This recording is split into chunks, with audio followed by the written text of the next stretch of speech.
thief, and you stole the crown. Your lies keep piling up, and we watch them weigh you down. The fear and greed that you stole, they run the whole fucking show. But we are not afraid, and we will not let go.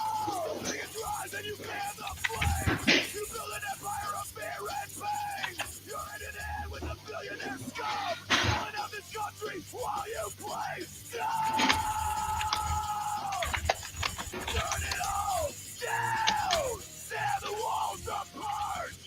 We will not fail! We will not lose heart! We will put an end to the hate!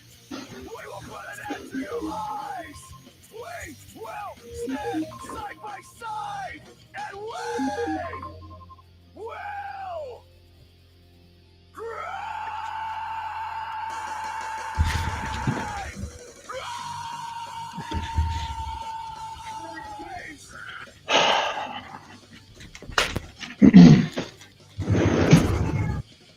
You think this cage is a pill for the poor and for the weak, for the families torn apart while you laugh and tweet? Look at the puppets dance to the corporate sound, but we are still here and we will stand our ground.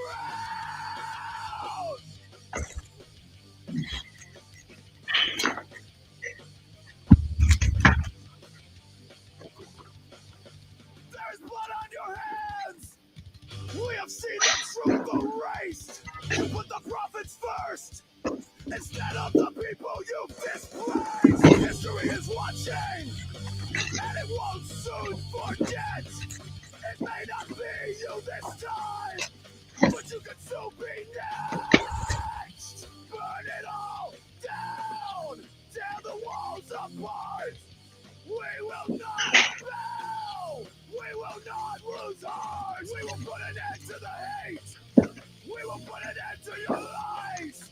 We will stand side by side, and we will rise.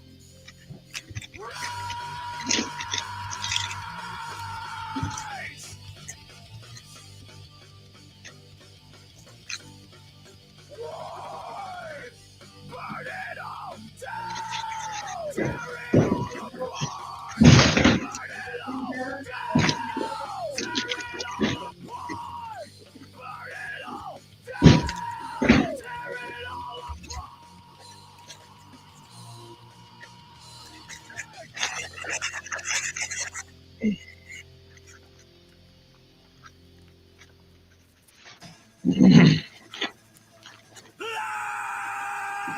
Lies on the screen from the deadline machine.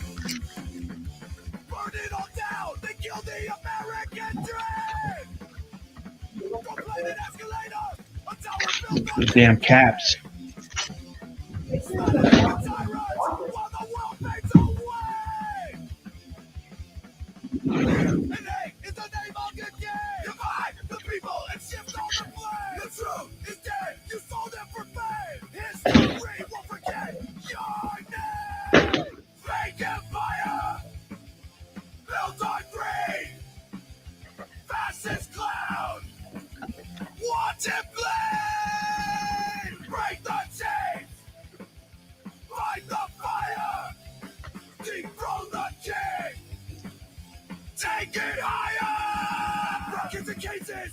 You've got blood on your hands. Worship the dollar while you ignore our demands. We storm the gate. Our rage is fueled by your lies. My party, I just do like We will sit back and watch dinner and a as your cake. empire crumbles and That's it. dies. Fear and hate is the name of your game. Survive the people and shift all the blame. The truth is dead. You sold them for fame. History won't forget your name. Fake empire built on greed. Passive clown. Watch it bleed. Break the chains. Fight the fire. Dethrone the king. Take it higher.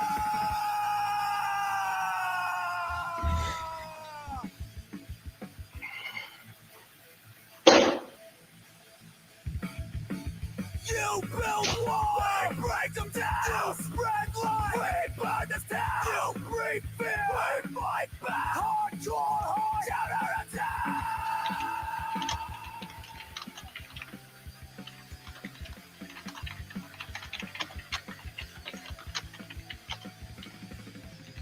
Fake empire going down. No more kings for the crown. Justice call. Hear the sound. Rise up now and stand your ground.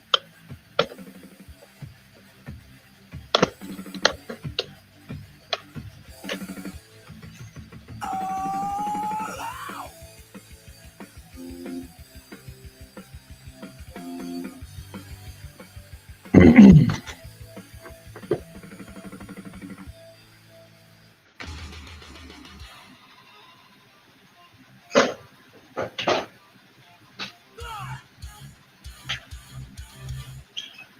Promises break.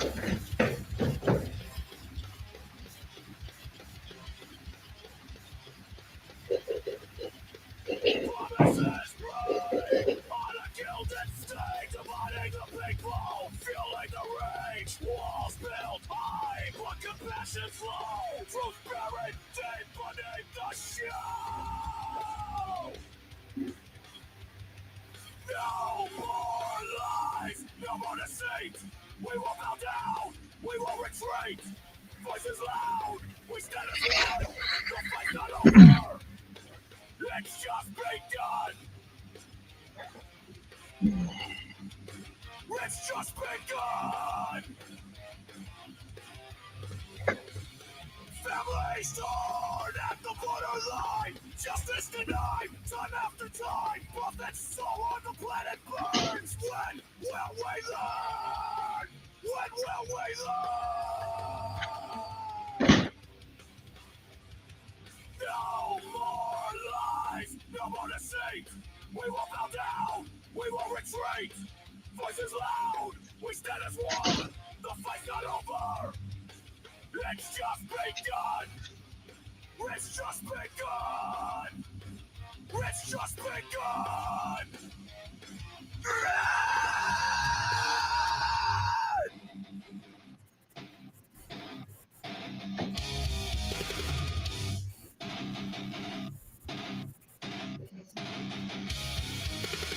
Resist the power and break the chain! Rise above all this hate and this pain! Together we're strong, we won't divide. In our unity we will find our pride. The fight's not over. It's just begun.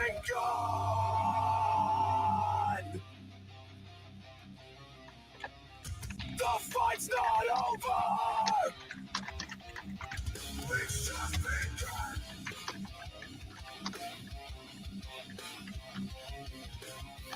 The fight's not over!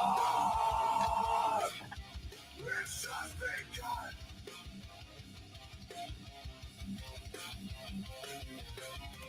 The fight's not over!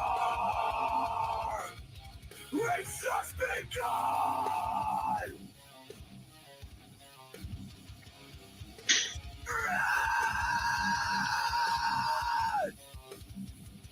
The fight's not over!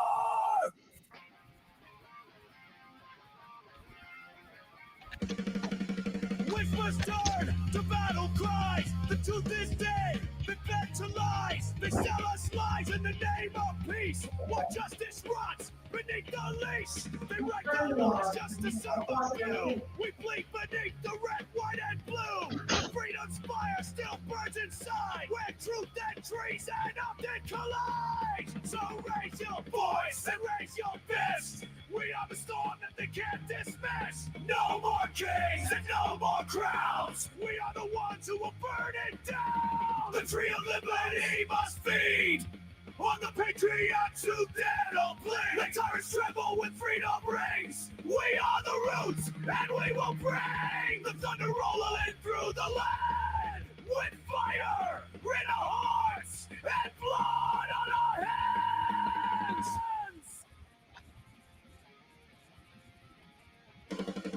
No peace without the will to fight. No dawn without a rebel night. The balance a joke and the courts of lie. And American justice lags a decade behind. So strike the drum and light the flame. Each beating soul will rise rise again. The people's wrath is a sacred flood. The soil drinks deep the martyr's blood. So raise your voice and raise your fist. We are the storm that they can't dismiss. No more kings and no more crowns. We are the ones who will burn it down. The tree of liberty must feed on the patriots who dare to bleed. The tyrants tremble when freedom rings. We are the roots and we will bring the thunder rolling through the land. With fire in our hearts and blood on our hands.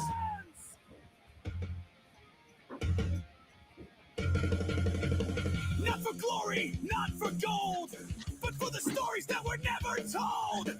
For every voice that they tried to drown, we will plant the flag and hold our ground.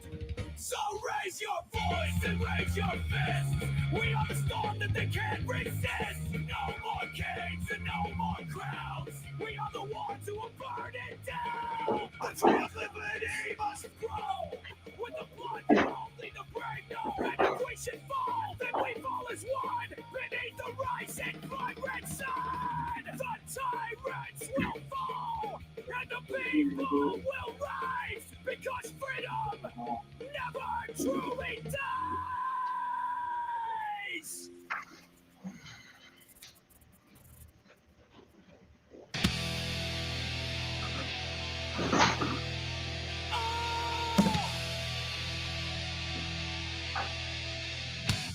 They build their towers in the sky, hoarding wealth while the workers die.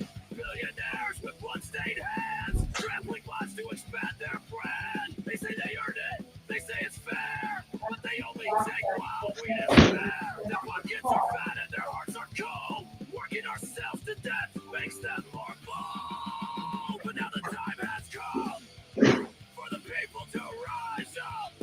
We will never bow, we will never kneel. We see our lives and we know the deal. You hoard the wealth, you crush the poor. We're coming for you, you capitalist whore. This land is your land, this land is my land. We will fight side by side and hand in hand.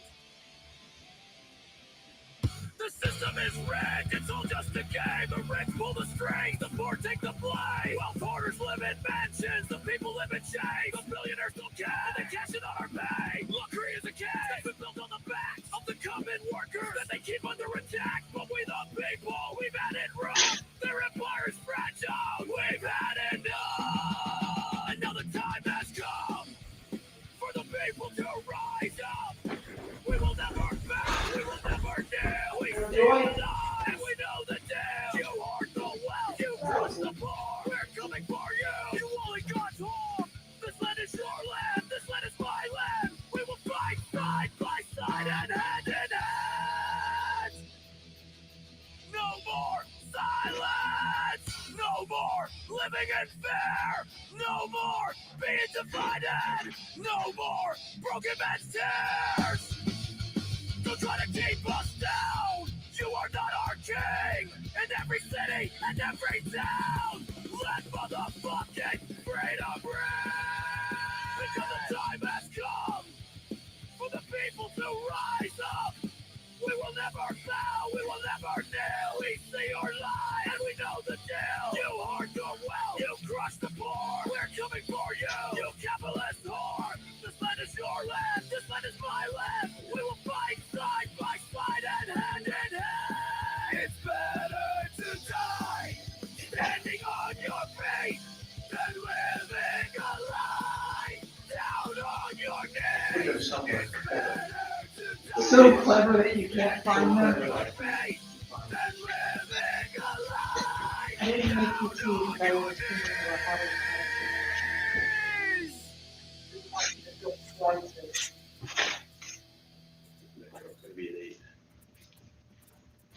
We signed up to fight for freedom, not to be the boots on the necks of Americans. You used us, you lied to us, and now we're coming to square the account. Get fucked and die mad about it! Admin 10360, bitch! We wear the scars, we bear the pain. We watched our friends blood and blade. You said said that we fought for liberty, but we came home to fight hypocrisy. You turned a rifle around our peace. You crushed this sin, you unleashed police. You sent us in just to guard your throne. You turned the streets into a combat zone. Not in this fight, we are alive. Whether it's day or night, no one walks alone. This ain't no game.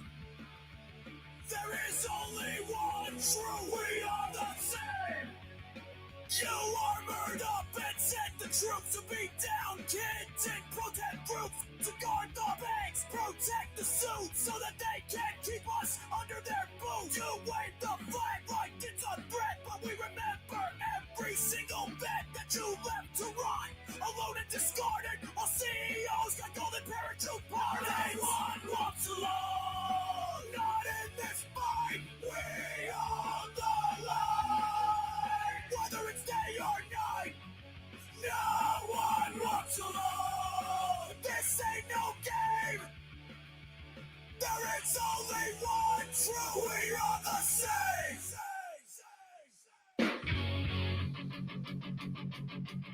To every citizen still asleep,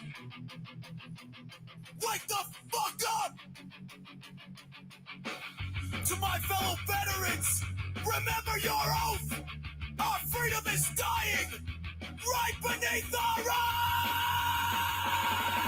The people in charge tell us nothing but lies. The common people starve while billionaires see, and we're the ones tossed out in the street. Let's save the rich, let's make them pay their share. Paying their taxes is a burden they can bear.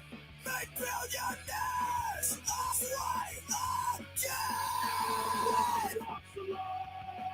Not in this fight, we are the light. Whether it's day or night, no one walks alone. This ain't no game.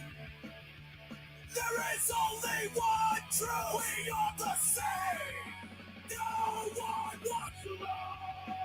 Not in this fight, we are the light. Whether it's day or night, no one walks alone. This ain't no game. There is only one truth. We are the same. No one walks alone.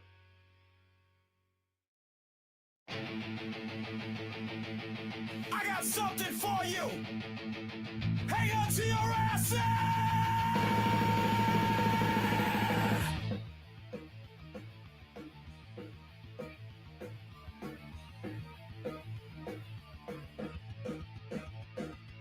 Golden towers, velvet ropes, behind the mask, a vulture chokes, power suits and dirty hands, wag the dog in desert sands, victims screaming into voids while kings play gods with broken toys, airbrush lies on every screen. What the hell does justice mean? Lock room, VIP, predator in a crown walking free, blood on the floor, hurt you been changed. How many more gonna scream in vain?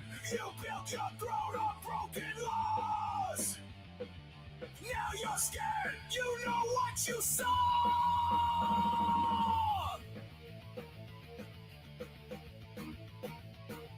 Silence bought with piles of cash. Erase the files, burn the trash. Martial law for damage control. Draft the bar to hide your soul. Wanna light the world on fire just to dodge the electric wire. History is a loaded gun. Tick, tick, tick, you better run. Lock room, VIP, predator in a crown walking free. Blood on the floor, hurt you big chains. How many more gonna scream in vain? Your kingdom shakes with every name.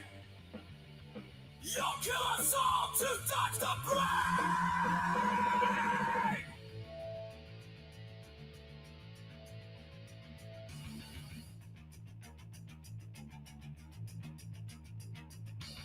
This ain't conspiracy, it's confession. Hidden in plain sight, full suppression.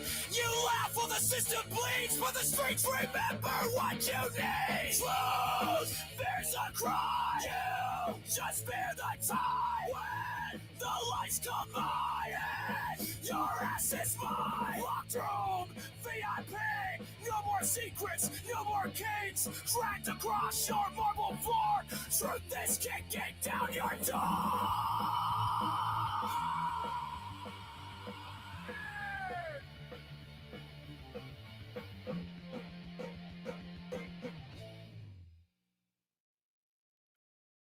I said I'm young and believe the vow. Stars and stripes, I wear them now. Trained to fight and trained to lead. Wore the flag like it was all I need. I went to war, that was my goal. Buried brothers filling bullet holes.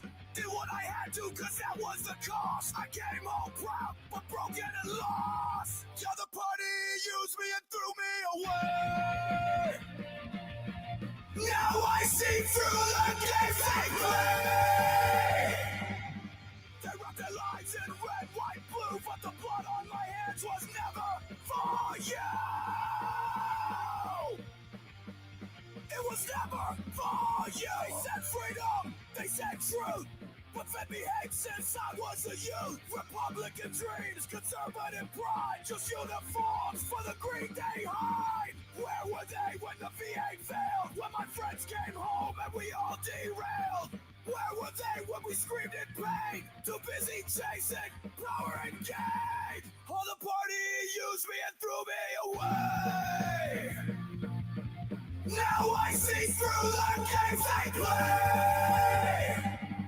You bring support to wave your flags while you turn your backs on body bags. Don't turn your back on the fallen.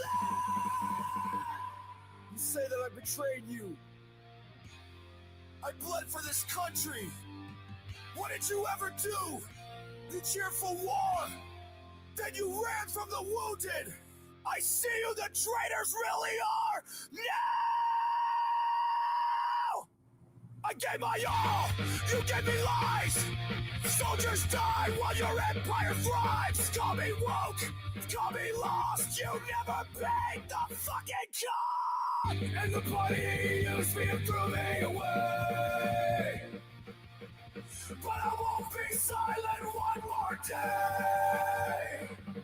I fight again, not for your pride, but for every soul you left behind. The party used me and threw me away. But I won't be silent one more day. Justice ain't red, justice ain't blue. It's the truth, and it's coming for you.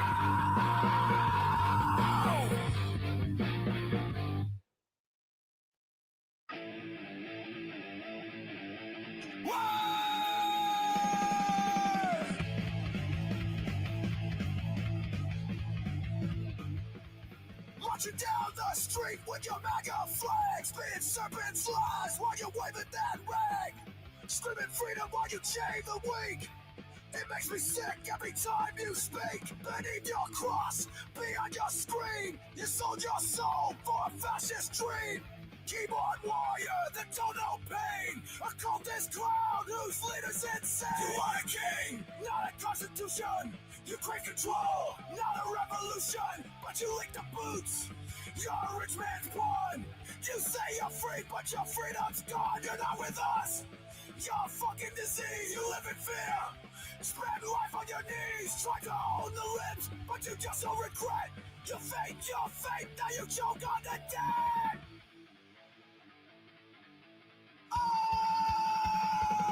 The party of law and order, but you storm the hill. You back the blue except when you're out to kill. You wave a gun in your neighbor's face.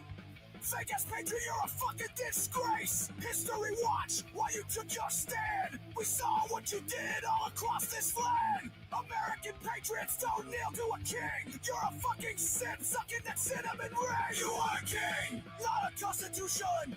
You crave control, not a revolution, but you lick the boots. You're a rich man's pawn. You say you're free, but your freedom's gone. You're not with us. You're a fucking disease. You live in fear. Spend life on your knees, trying to hold the limbs, but you just don't regret. You faked your fate, now you choke on the dead.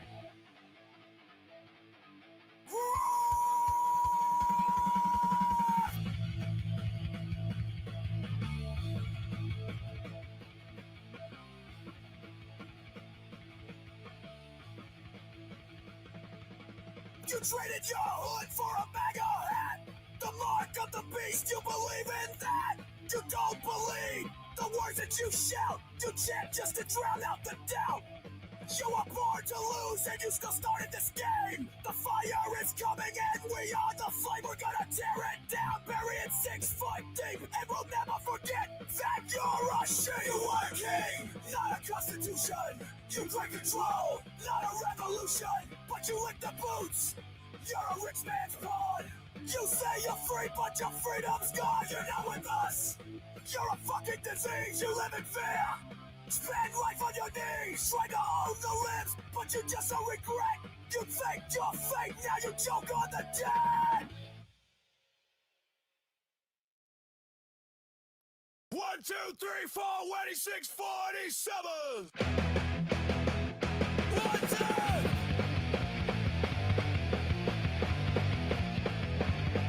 2. He wraps himself in red, white, blue, and lies. Makes NTOs and louder basses boast. He stokes the fire with civil reason dies. And feeds the walls of monkey loyal hoes. He plays the strong and black as foreign ghosts. The sirens feast and dead freedom for stealth. His throne is built on smoking shit posts. He sold us out to buy a gilded crown. Lady liberty, let truth come down. Expose the rapists who tried to drag you down. Let history brand and not with any renown. He sold us out to buy a gilded crown.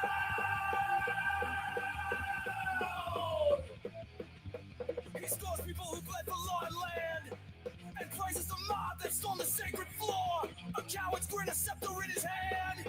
He chooses chaos, shatters every door. His pledges rock the meaning nevermore. He trade the truth of treason, gain renown, and still he begs for power, blood, and war. He sold us out to buy a gilded crown. Oh, lady liberty, let truth come down. Expose the rapists who tried to drag you down. Let history brand him, not with any renown. He sold us out to buy a gilded crown.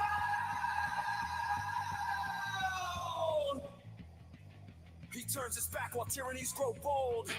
He whispers secrets where the hawk should warn. And all for what? Some towers fake and gold. A name embalmed in scandal, loud and worn. No martyr here, just falling to be mourned. A fraud and silken jester in a gown. The gospel's house of shame we won't adorn. He sold us out to buy a gilded crown. Lady liberty, let truth come down. Expose the rapists who tried to drag you down. Let history brand him, not with any renown. He sold us out to buy a gilded crown. Oh, Lady Liberty, we let you down. Oh, Lady Liberty, we let you down.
iron fed by fear and greed.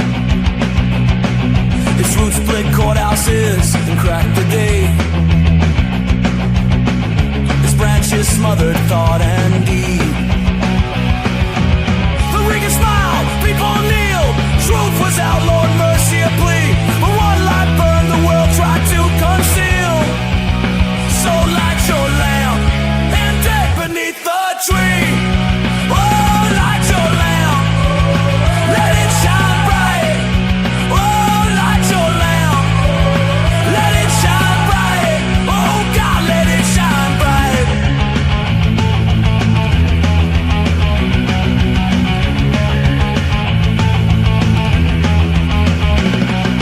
Lady was tired of silence and decay, of vanishing friends, of things unsaid. So she lit one lamp, the one to obey, and raised her flame where others fled.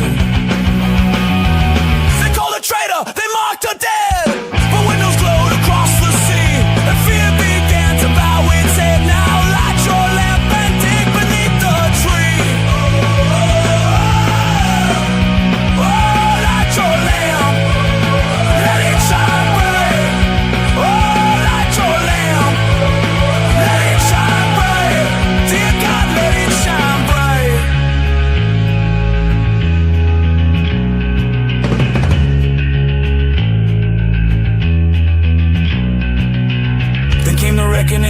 Quiet and slow. Not guns, but truth, not blood, but names. The lies were dragged to the light to show the route that powered the region's gains. People stood tall, they broke their chains. Justice rose from memory. Ash fell soft where pride once reigned. So light your lamp and dig beneath the tree.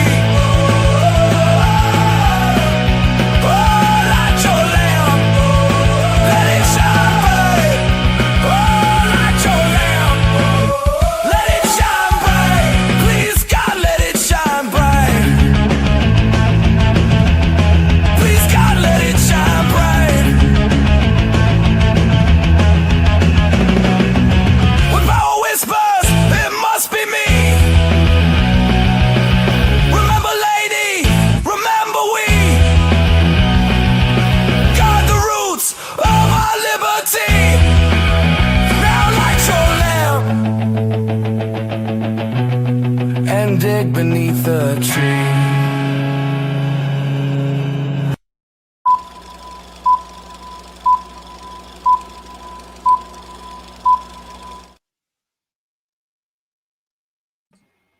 Oh, snap. Here we go. What's up, fam of Liberty? And our guest, Viktor, from the Trans Doe Task Force. Hello. Howdy, howdy. As you can see by the names, I'm Big Sarge. With me tonight is admin Jamie and our guest, Viktor. Viktor, tell us about yourself. So I am a board member with the Trans Doe Task Force. I'm also the administrator of our missing, murdered, unidentified, and unclaimed LGBTQ plus persons database. And I'm also a forensic genetic genealogist. And trans. We. Woo! I never would have guessed. What? Okay, so the second to the last thing that you said, the genetic forensics.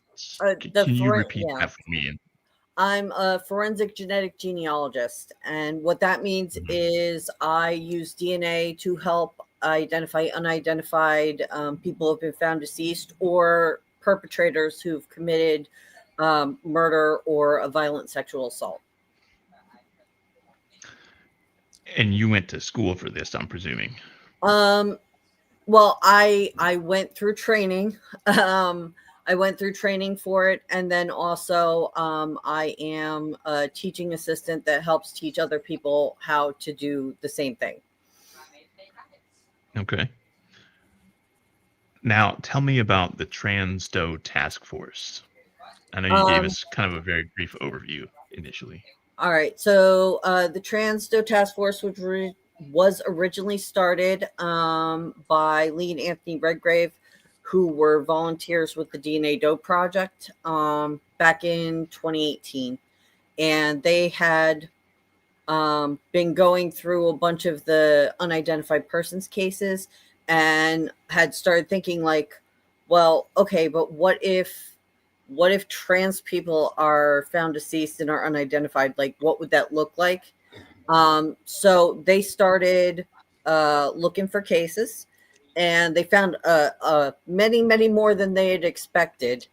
I found them shortly after they started the project because I had been tracking deprioritized cases for a while. So that's, any case that didn't get a lot of attention or resources put towards it, by the police, by authorities and everything else. So I had an entire list of missing trans and LGBTQ plus people. And I was like, hey, this is the same thing, right? Like we're doing the same work here. So I started working with them.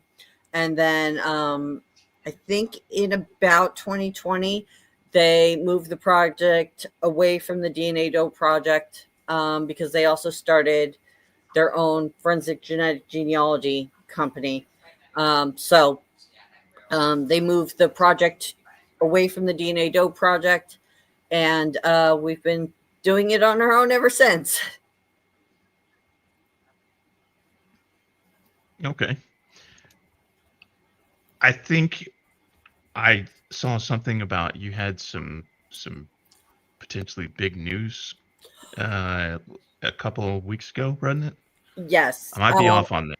And it hasn't been announced yet, so I can't do it yet. But if you stay tuned, it's going to be so soon. I mean, but the big news was I heard you got a new washing machine.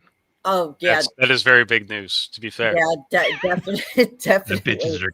No, we have a doe that we're waiting for the announcement on, and okay, I misunderstood. Sorry. That's okay. But we're waiting for the announcement to be made by the department, so I can't really say too much. But he was a veteran, which is why I thought that you guys would be very interested in it, because veterans, especially after the Vietnam War and about after World War II, if they had any kind of problems like with mental health, because the mental health needs of veterans was not taken care of obviously at all at that point in time. I mean, same shit, different. Still not. No. A lot of them had problems from physical issues that they had from the war. They weren't given support for that. A lot of them wound up getting in trouble with police, or becoming homeless, or falling into drugs, or any number of things. And all of those factors would make it so that if they did go missing, there was a good chance the police wouldn't look for them. So we find a not insignificant number of veterans who are among the unidentified persons cases from back then. And one of our other interns with Redgrave Research, one of our interns used to do repatriation. So that's the missing in action people that they found, that there's like 25,000 deceased soldiers that they're trying to still identify, and they're using the same techniques to identify them and bring them home. So we are really proud and happy that we were able to help identify this guy, and that he'll be able to go home. His family had been looking for him, which is kind of horrifying, because He's been missing probably since the mid 70s. But like I said, stay tuned. Hopefully that will be released real soon. And we're real happy about that one. So what was there anything specific that got you into this? I mean, this is a, I don't want to call it niche, but it's No, not it like is. a widely. How did you get into this? Like, did you just wake up one day and this would be really cool to, or was there something? So my grandmother's youngest brother was missing for 9.5 years. And because it, in early 2000s and everything else, my grandma was like, well, you're really good at finding things on the internet and looking up stuff. And I was already doing, our genealogy and everything at that point. So she was like, well, maybe you could find him. So I started looking for him and I didn't find him. And then, so I started looking in the Does and everything else. And basically I learned how to do all of the stuff aside from the forensic genetic genealogy while I was looking for him. It turns out I never would have found him at all because he was on a shelf at the medical examiner's office the entire time, and they hadn't filed a death certificate and they hadn't notified us as next of kin at all. So I never would have found him. But because I learned to do that, I figured, like, once I was done, I figured that the people whose family members were going missing recently didn't know how to do all that stuff already. So I could stick around and help and try and identify people, trying to help the people that were there, that were coming in, because there's, new people being found and new people going missing, unfortunately, constantly. And I've been doing ever since. So yeah, I've been doing this for like 25-ish years. That's a good chunk of time. Yeah. I've assisted with thousands of missing persons cases. And for unidentified persons cases, I think I'm at 42 case solves now that I've helped identify. And 2 perpetrator cases. That's a pretty impressive record. It's kind of crazy when you think about it. Like, it's not like I didn't go into it expecting to be like, wow, yeah, I got all this, but makes biscuits in there. I've been doing it for a long time, so. Oh. All right, so and all those were all some thousand of those were all exclusively transgender cold cases? No. So, like I said, Okay. when I started out, I looked and I noticed that there were a lot of cases that got no attention whatsoever. And there were other cases that got really an oversized amount of attention and people got really crazy about.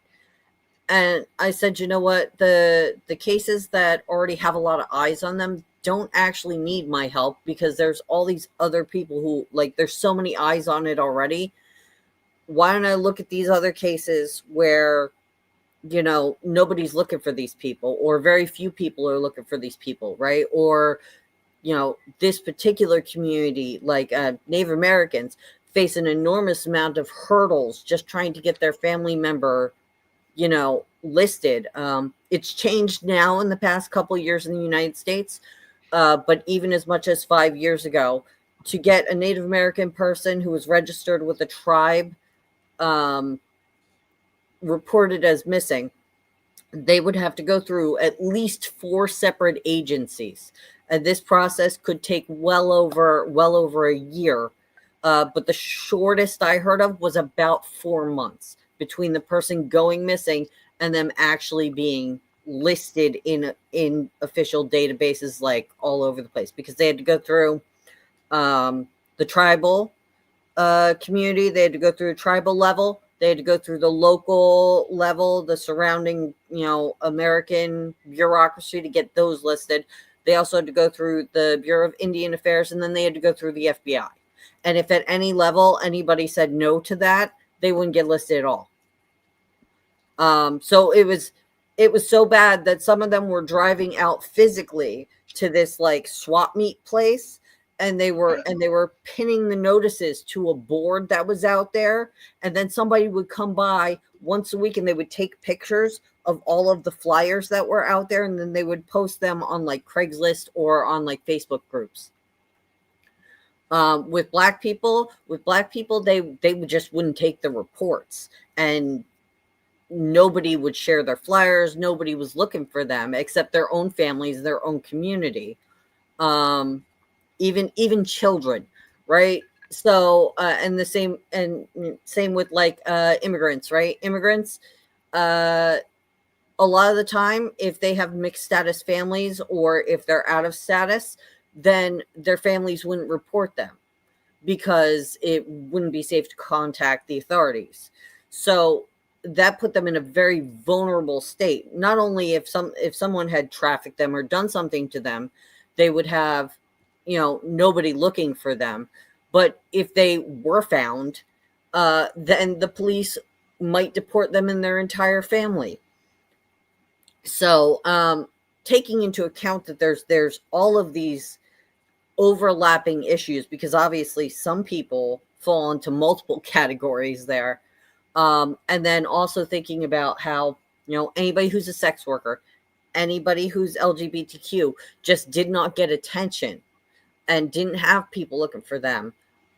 I really wanted to focus on cases where people were not being taken care of, because those are the people that need the most support. So that's why I have like a huge number, because I actively went and looked for those cases to try and see how I could try and support them and look for them and help their community find them. If that makes sense. Oh, 100%. I mean, like you said, a lot of these other cases have so many eyes on them. Like you find people on Reddit, putting their heads together to solve these cases. But communities like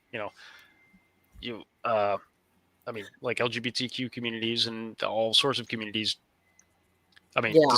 the system just doesn't give a shit. So it's yeah, imperative to have somebody in your shoes that does look out for us there.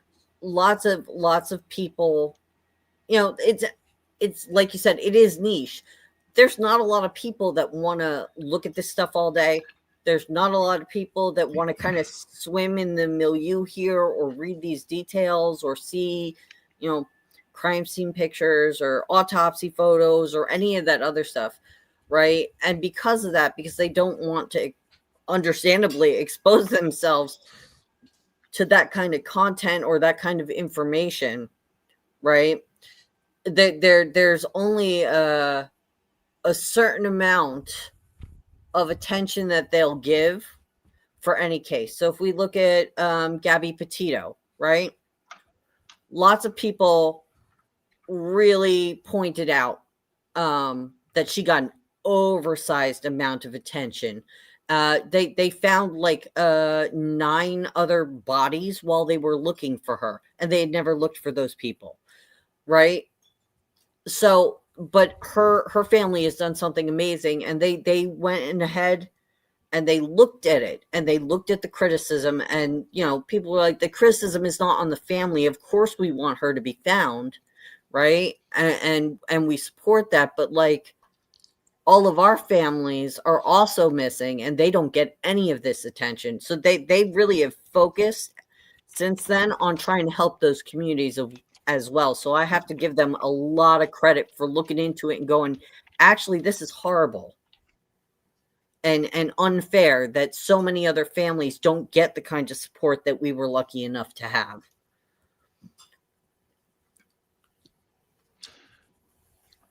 Why is that? Like, obviously there are probably some you know, probably even as recently as just 10, 15 years ago, there was probably, going back decades, some sort of bias, I would imagine, where people are like, who cares? Oh, yeah, no, it's missing white woman syndrome, which people will argue isn't a thing, but it absolutely is, and is one of the only ways that white men, cis white men, are actually discriminated against in missing and unidentified persons cases, although more in the missing. If you are a man, you will get way less attention if you go missing than if you are a white woman. So to make sure that I'm tracking correctly, when we say missing white woman syndrome, that's to It explain. explains Yeah, explains the bias that exists both in the media and in terms of resources and support from authoritative bodies. And it's not every white woman either. You got to be a very particular kind of white woman. You have to be a damsel in distress who is middle class and pure as the driven snow. Otherwise, they also won't look for you. right. Oh, that makes sense given the systemic biases of class and systemic biases of perfect victimhood and all that stuff. Yes, and if you're black, no, you're not going to get that level of attention. If you're Hispanic, if you're Native American, if you have any kind of court record, if you have convictions or are on probation, they might not even list you as missing, even if you are. And that's a known issue. If you have any kind of history of mental illness, physical illness, disability, sex work, even if there's the assumption that you have any of those things, even if you don't, but if they think that you do, they will not look at you as hard as they will for someone who fits really the damsel in distress kind of vibes. It's kind of gross, actually. But the way that we change that is by, I think, as the public, going ahead and changing the way that we consume that media. Because as long as we keep tuning in and giving oversized attention to these specific kinds of cases, those are the cases that they're going to put up for more media, because that's what makes them money. If we switch our attention and the way that we pay attention to things, they will also do it, because they don't actually care about any of those things. They want to make money. And that public pressure will also change the way that the police have to behave, because if you make a lot of noise for your case and are up their butt about your case, they will absolutely solve it just to make you shut up. So aside from making a lot of noise, what other is there anything like special or specific that you might have to do, like when you're reporting a missing case, just for the people that are watching? Well, in theory, you should be able to report anybody who is missing immediately. A lot of places will tell you 24, 48 hours. That is not true. In some states, like Oregon, they are supposed to immediately take a report, regardless of whether or not the cops want to, because sometimes they'll say they just don't want to take a report. Some places don't have that. Like in New York City, they require you to go in person to report somebody is missing. So it really depends on where you are. But my suggestion is, if one of your friends, one of your family members is missing, if you're a friend, try and take a family member with you. But I've seen chosen family and family of origin both get turned down for reporting people as missing. I say that, first of all, be annoying. Be very, very annoying. Be professionally annoying, but make it more annoying for them to not deal with you. Like, the fact that you won't file this report means that I'm going to have to contact you, and also everyone I know, and maybe I'll go and talk to the people at Dateline Missing in America, because they'll run my case, because I got to get people looking for my family member or my friend. Be a squeaky wheel, because that literally will get them to do things. But yeah, if you can't get it through your local department, go to your local sheriff's department. If you can't get it through your sheriff's department, go to the state police. If you can't go through the state police, depending on where they went missing, try the feds. Literally just escalate until you find someone that will listen to you. Yeah, and I know it's like it can be a lot of work, and it can be very, very frustrating to try and get somebody reported as missing. It can be really upsetting, but you can get help. You can get other people who will be happy to be professionally annoying for you, and you should do it, because not reporting somebody as missing means that, like, if they find your loved one in the hospital, you won't know. You will have to call every hospital in that area to find out, like, people can look. People will actually, like, get in their cars and go and drive around and look for your loved one if they're in the area.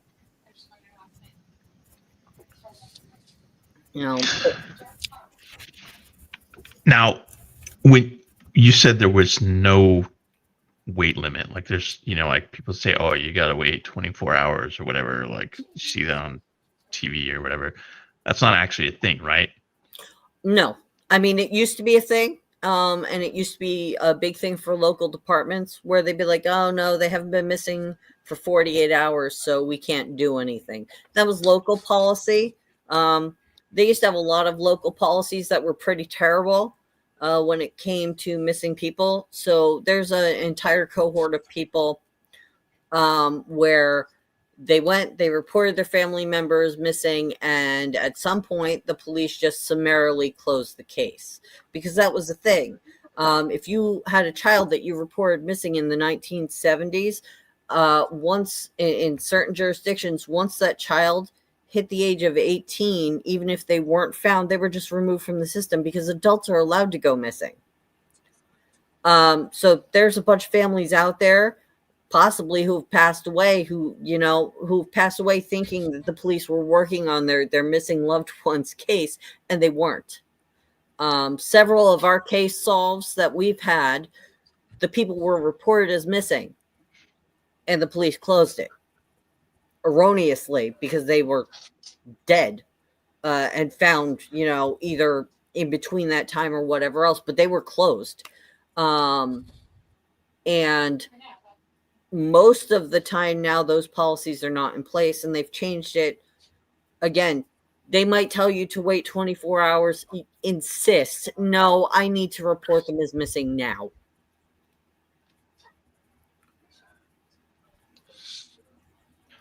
When you get someone that doesn't want to take your report, what advice do you have for the people that encounter that type of obstacle? Well, like I said, try and escalate to everybody possible. There are several people that we know of right now that we've been trying to get listed as missing people for years.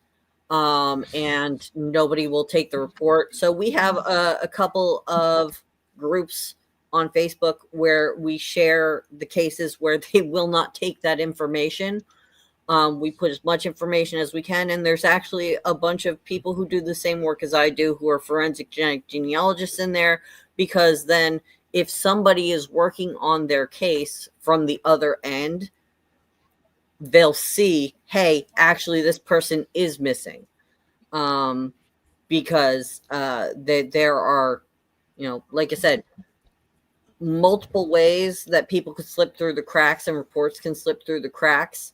If there's any kind of report, if the family is posting anywhere, has posted anywhere online, somebody who does my work, who's working from the Doe side of it, will find that, because that's part of the research phase. But also it can make it so that it speeds up the research by quite a bit. Buckskin Girl, who was a well-known Doe that was solved by a different group, was literally solved because her dad, who had her dad, who had passed away, had put up a tree on Ancestry and marked his daughter as missing. And when they were going through their research phase, they saw that. She had very difficult genealogy, but he made sure that she was identified. So also, if you post literally anywhere on the internet, we will find it, because the internet is forever. You know, and I know that when somebody goes missing, you don't necessarily want to think about, like, what if they're deceased.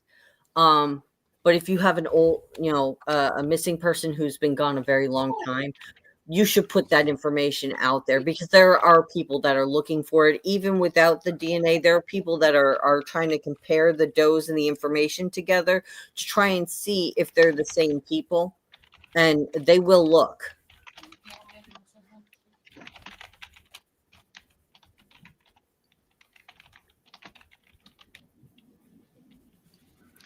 I'm sorry, I'm reading the things. Are Yes, you the we're getting- families do. A lot of the people that do this work are the family members of people who are missing or were missing.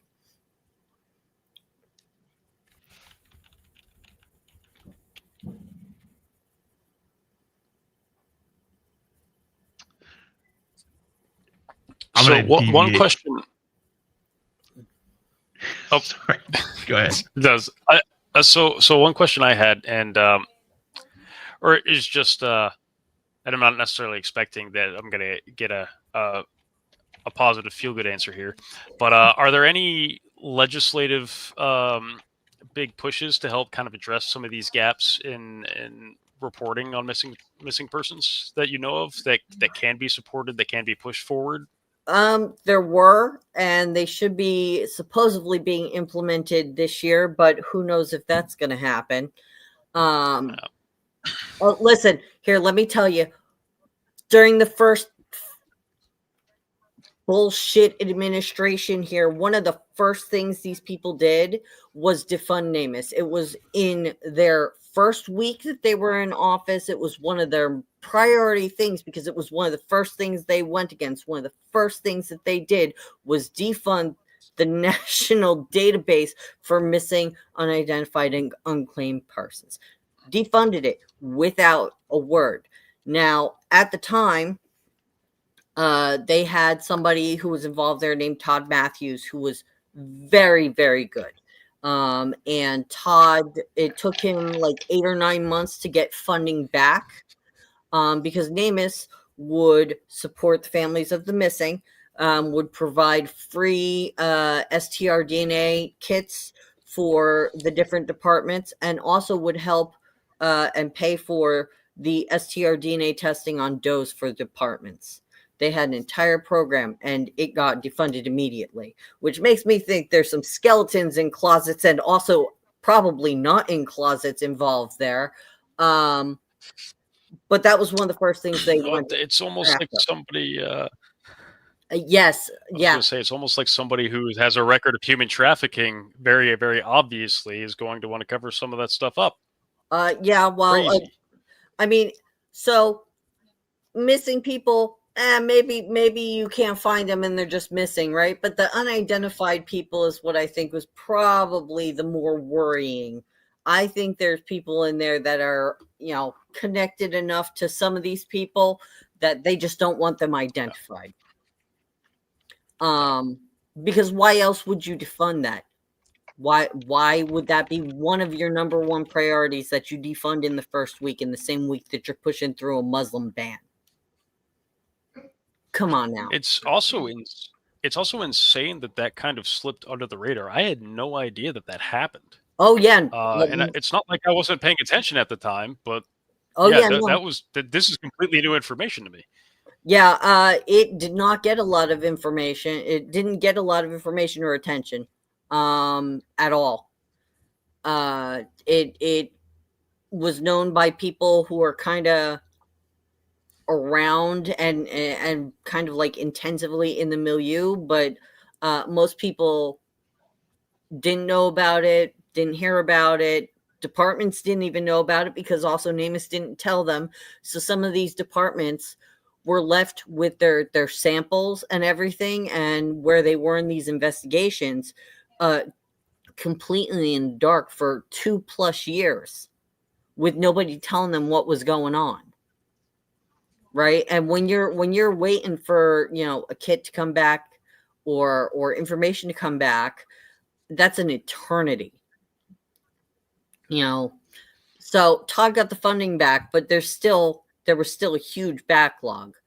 And then this time when they came into office, they made sure to contact the people at NamUs and go ahead and screw with the database again, this time earlier this year, where they made them remove all the trans people from it.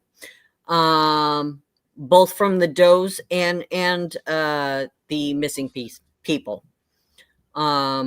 because there was a special category put in there for trans or gender non-conforming people for the missing persons side of it, and that's because of the way the database functions. Missing people, right, are over here, and the unidentified people are over here. Typically, the database only checks the same sex against the same sex. So if you have somebody that's misclassified, right, in either one, they're not going to get checked against each other, which is why the other category existed for trans people, because trans people can show up in any way in the database. Even now, there's trans people that they missed initially who are still listed in various ways in there, but no, I'm not going to tell them which ones those are either. But so they had that other category because I pointed this out to Todd when he was the director of NamUs, and he changed it. He said, no, that's a big problem. If somebody's misclassified, we just won't find them, and that's ridiculous if they're right there.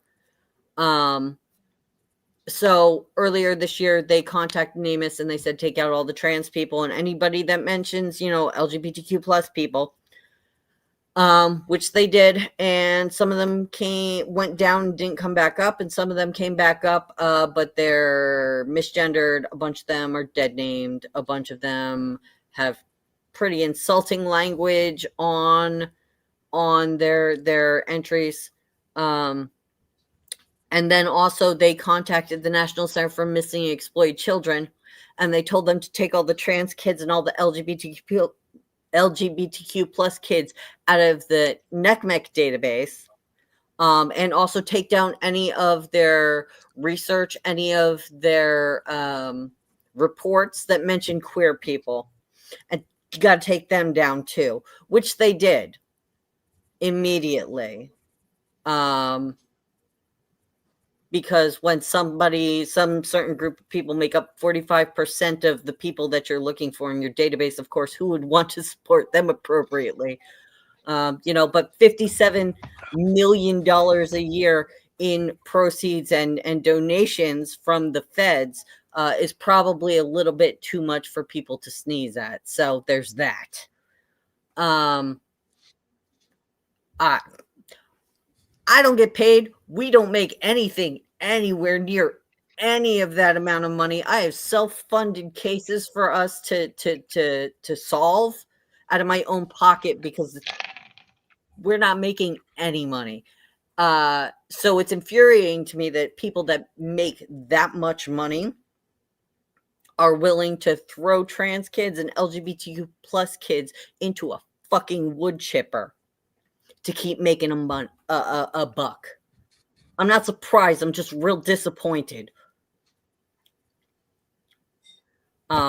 So they have a problem with missing people. They have a problem with unidentified people. And they've had a problem. This time they just decided, let's look at the most vulnerable people and let's really make sure that we stick it to them specifically, because they could have just let all of that slide under the radar, but they specifically called the NECMEC and NamUs to enforce that executive order.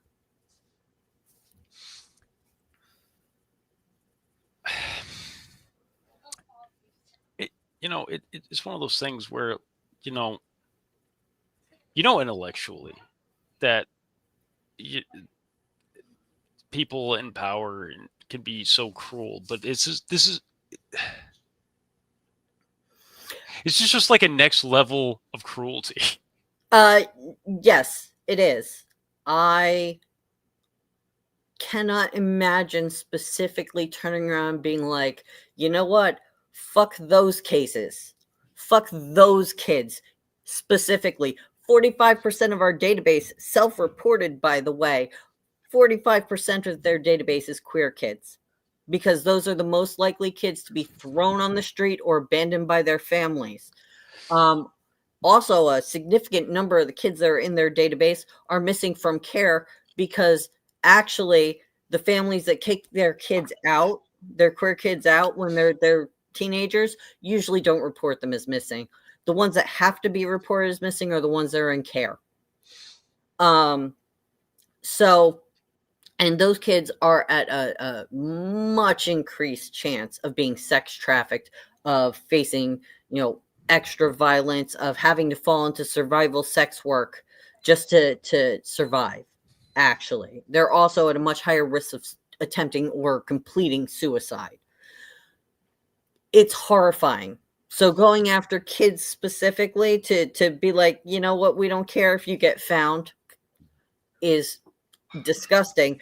But it's also disgusting on the part of the people that just caved and did not put up any kind of a fight.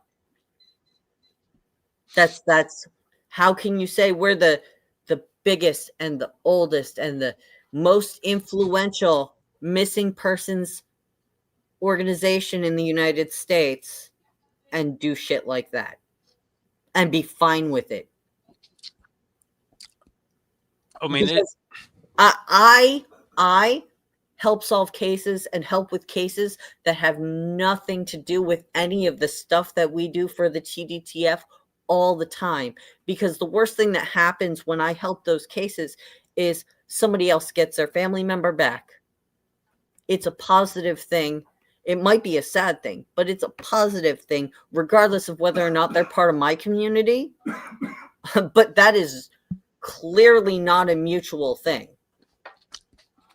It reminds me of, to relate it to the broader political zeitgeist of how we have such a consistent failure to stand up for the average individual. Sorry, this is actually getting me a little bit. So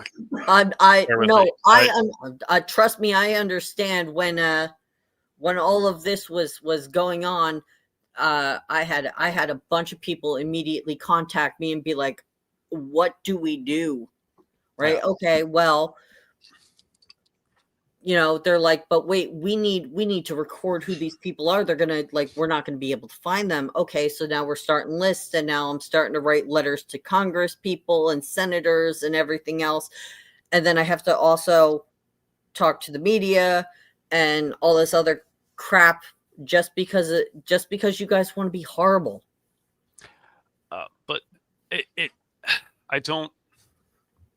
Yeah, no, it's just reminiscent of how there's so much bluster from people who are supposed to care about taking care of us as working class people, and I'm also trans. I'm like the baby is trans humanly possible, but I'm also trans, right? Yes. My egg cracked like a month ago, right? But I'm still there. Listen, I'm 44 now. I came out at 41, so don't worry, I'm not that much further along than you are. But this consistent failure to stand up for us while paying lip service to us. And I see it as somebody who I've been out as bi since I was in high school. I'm newly out as trans. I'm a Yes. veteran. We see it so often, and it's, I don't know, it rips my goddamn heart out to see that it happens to just these innocent fucking people, especially children, who, I don't know. Everybody deserves to know what the hell happened to somebody important in their life. Yes. And all of these kids deserve to have people looking for them that aren't looking for them because they want to do them harm. You know what I mean? Yeah.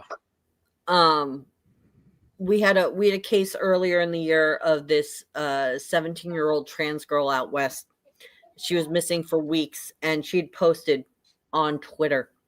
Her name was Charlotte Fosgate. And she had posted from a bridge, and that was her last post. And it took them weeks to find her in the water. And these motherfuckers, after they found her, started they turned that post into a meme to mock people. What, like, you're actually sociopathic, evil people. You should be on so many watch lists, actually, if you do shit like that. Why would you even think that's okay? Even if you don't like somebody, it makes no sense. Right? Like, I've looked for MAGA people, because I'm going to tell you, there's no demographic that isn't impacted by these particular issues. Some get more impacted than others. People go missing, people are unidentified, people get murdered all the time. I have helped families who are MAGA to find their missing loved ones, because that's not actually a political thing to me, right? There's one group that I will not look for, and that's the ones that are known Nazis, and that's because I figured their little friends took care of them.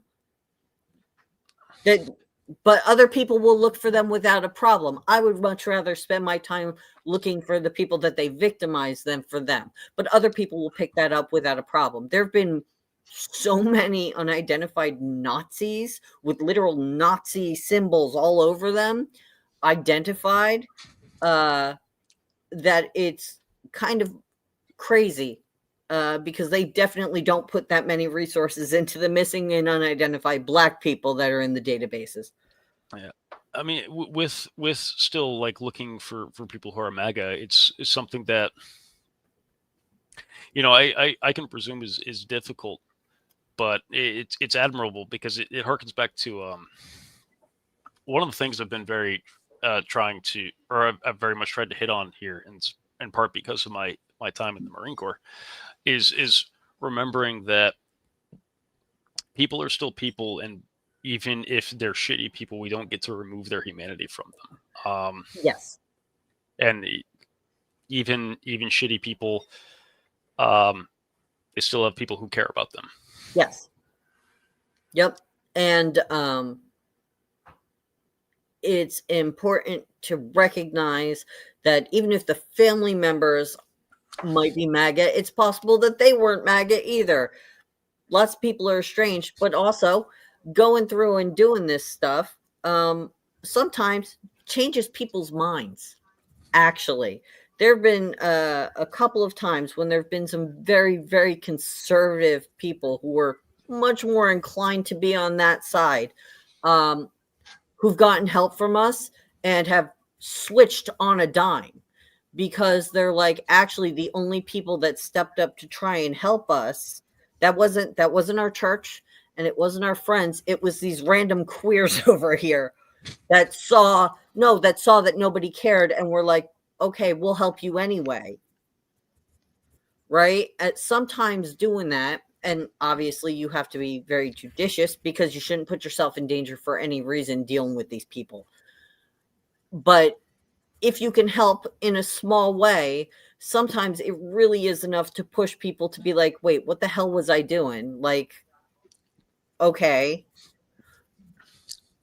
But also, I'm not going to not help most people who go into this stuff, who get forced into this stuff because of situation, because their family members missing or whatever else.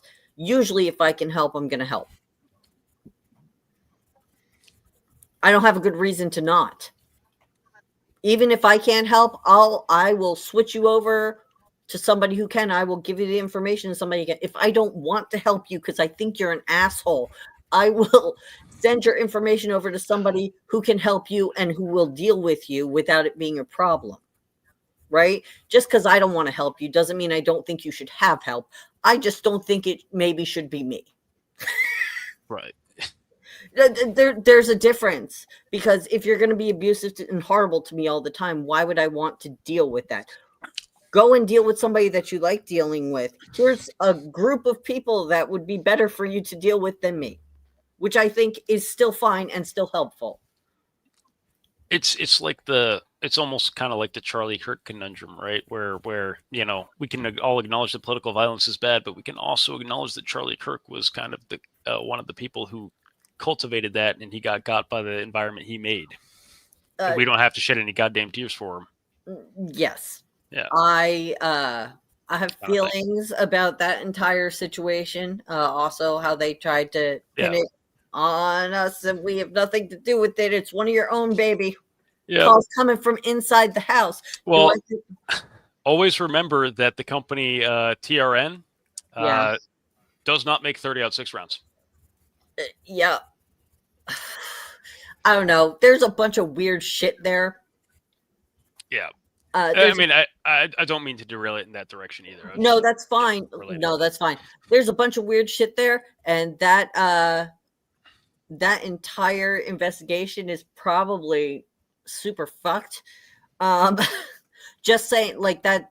I'm sorry. The stuff that happened there in terms of investigation is not stuff that you usually see, even if it's a high profile case.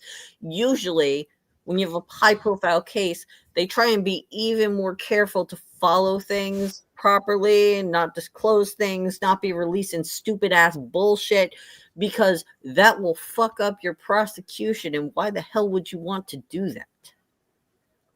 It's telling that you, as somebody who doesn't work in a direct law enforcement or for like a direct law enforcement agency or capacity and whatnot, like, I mean, you've displayed even earlier that you are committed to the level of professionalism where you don't talk about cases like out of hand or anything like that. Like for the record, I was a military police officer when I was in the Marine Corps, so I understand the standards of law enforcement professionalism. Yes. More than actually most civilian police officers do. If there's civilian police officers in the chat, you are being called out, and no, I don't care. Yeah, but I have a friend who was a prosecutor for the military police in Europe.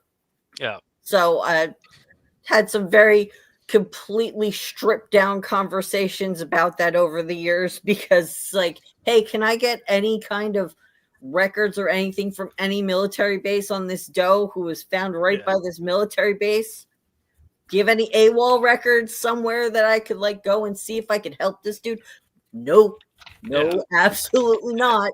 But, and not that MPs are perfect by any means, because again, MPs are dickheads, and I know most MPs are dickheads, and I fully accept that too. But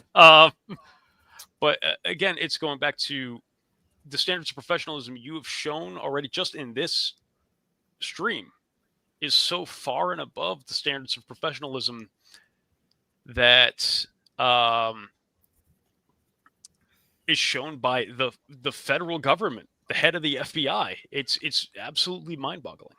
I mean, considering that the head of the FBI was never trained in any kind of he's a professional conspiracy theorist. Yeah, he was not trained in any way to do the job that he's doing. It doesn't surprise me that somebody who is not a police officer and has had security training in terms of information and disclosure and things like that. It's not surprising to me that he has none of those standards and does not understand why they're important. Yeah. But that is how you fuck your case. We are extremely serious, for my groups, are extremely serious about privacy and security in terms of not just the like DNA matches that we deal with. The police departments for us, unless they have detectives personally working on the cases, which does happen sometimes, police departments for our cases will not ever know who the DNA matches are that we are referencing. We completely strip down that information. It does not appear in any report or in any way that is able to be seen by a FOIA. That we don't do that because that's exposing people that did not sign up for that, and it's violating their privacy. So we don't do that at all. We move very quietly in the background of everybody that we are investigating, unless we are specifically told that it is okay to interact with them by the police because the police have already interacted with them. But that happens extremely rarely. We do not contact people unless we have no other choice and have permission. We keep everything locked down, and especially for the cases that we do, we just had a solve that was announced last month. That was migrant worker from Mexico. She was found deceased in 1981, and she's a murder victim. It's an open homicide investigation. So the amount of information I can give out about her is extremely limited, even in interviews or anything else. I can give you her name and her age and that she had children. But it's an open homicide investigation. And before they would even announce that, they also had to go and see what they could find about her before they even announced her thing. Because if they announce her name and the killer sees that she's been identified, it could cause him to flee jurisdiction, go to a different country. Like it could cause problems with their murder investigation. So you don't do that stuff. I think it's really important that you keep in mind the kind of cases they're working on. And in that case, I think that they were playing for the cameras instead of considering that it was a literal murder investigation that they were going to have to prosecute at some point in time.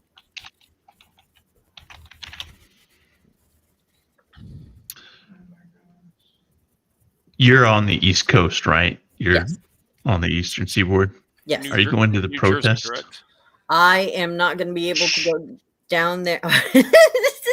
I'm not going to be able to go down there because my kid's birthday. I'm sick, motherfucker. I'm in Jersey. I used to be the Mid-Atlantic. I wasn't trying to call you. I got excited. It's No, you're on my list for vetting somewhere. Yeah, sorry. I'd like to circle back to the beginning if I could. Yes. So you got involved in it. I don't know if I was reading somebody else's chat comment, which I neglected to turn on. Again, there it is. Or if I misunderstood exactly what I was hearing or reading or what. You got into this through genealogy, is that right? Was that like your gateway drug? No, the missing people was my gateway drug. I was doing the genealogy separately, but weirdly enough, looking at genealogical databases pulls up a lot of information on people, so you can kind of track their movements over time for a lot of people. If you have an Ancestry account. There's a bunch of residency records and things like that. Well, people don't realize it. They kind of downplay anything to do with genealogy because it's seen as a hobby or seen as something little old ladies do. It's devalued because most of the people doing it are women. But there's a lot of techniques in genealogy that can help when you're looking for missing people, especially if you're trying to track people over time. And I did find everybody associated with my great uncle except him. Everybody. I found his kids. I found his ex-wives. I found all of his old addresses. He was the only one I didn't find. And I never would have found him, like I said. But no, I the genealogy was kind of like a side thing at the time because I was already doing family stuff. But I really started doing it because he was missing and we were looking for him, and I was just good at the internet.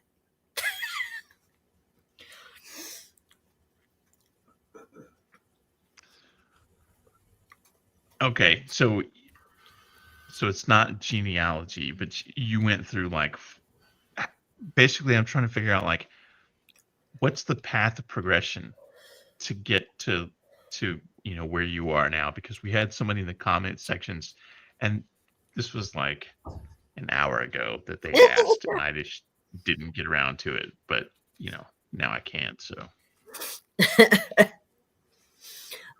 so you can start looking at missing and unidentified persons cases and trying to compare them through facial recognition or stats or demographics or any of that other stuff.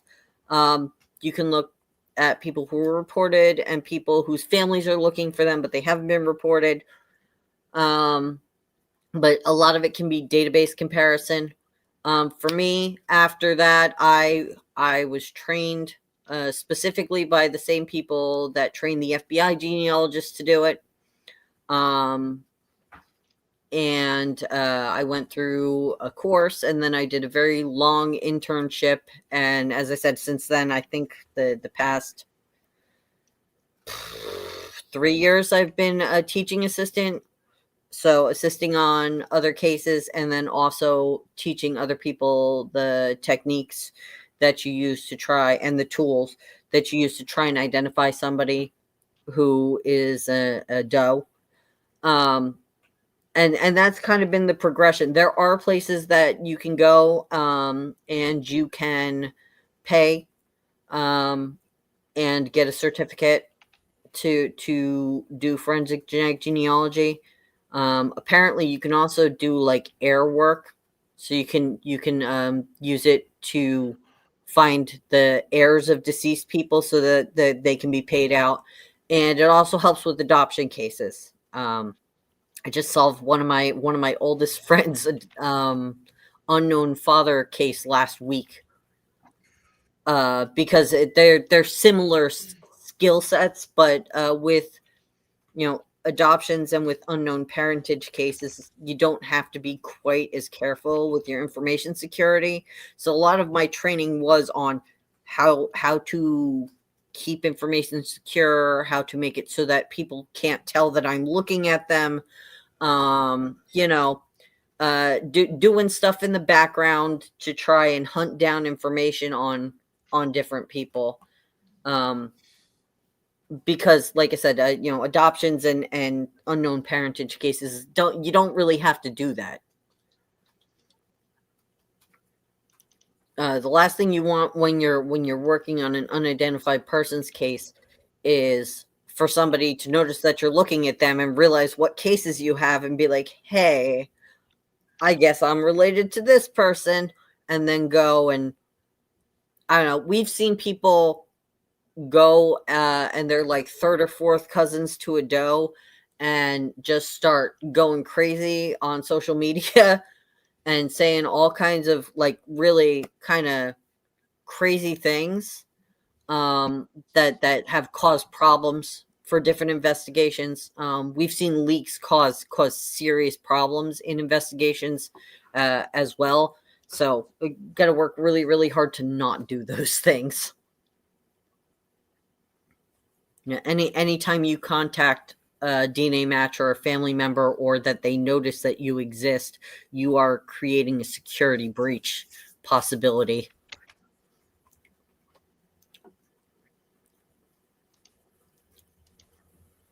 But yeah, so they're like I said, there's training you can do. There's some places where you can go ahead and pay, and they will teach you on real cases. You can get a certificate for it and everything else. I don't find it particularly hard, but when I try to explain it to people who don't know how to do it already, it's always like, that sounds like wizardry. So, you know, not, even people that do know how to do it, sometimes they're like, that. It's Wingardium Leviosa. No, The really. sufficiently advanced technology is indistinguishable from magic. Yes, exactly. Exactly. Well, I see a lot of comments where people are like, "Oh, you just take that dead person's, DNA and you put it into Ancestry and it kicks back an answer for you." And I'm like, that is not at all how that works at all, even a little bit. But I mean, you got the spirit, but your head not quite right there. The case that we had announced last month is Maria Belmonte's, and her case took us a year and a half from the time that we got it until it was announced, and it had been worked on by the actual department for a year prior to that. What I can say about it is our tree had about 35,000 people in it. And me and the other members of the team read through more than 500,000 individual Spanish language records from Mexico, because from that specific place and that specific time period in Mexico, those aren't indexed. So we had to go through and read each individual bit of information itself, in isolation, and index it ourselves or put it properly in the tree. So we read through about 500,000 records, which is not the same as putting it into Ancestry and it tells you who the person is. Those are not the same. I know that it seems like magic. That works with white people a lot of the time. White people have a lot more matches in there. Yes, and the endogamy, which is ridiculous. Our highest match, if you know anything about it, our highest match was probably on the 6th or 8th cousin level when we started, which is crazy. It is crazy. That is a very distant relative. I guarantee you do not know any of your 6 cousins. I don't even know if I have any 6 cousins. You definitely do, and I could find them for you probably pretty easily. But I've certainly never met them. No, you wouldn't even know them. I accidentally dated one of my 6 cousins. Oh. Yeah, listen, it took like 8 months before we were like, hey, wait a minute. I'm sure that was very awkward. No, I mean, you basically don't share any DNA at that point in time. Also fair, but it's less from a DNA standpoint, more from just a social standpoint. But yeah, I'm not saying shit. Listen.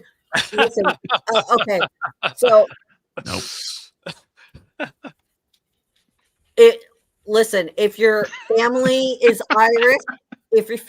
Irish, baby, all of Ireland is related to you.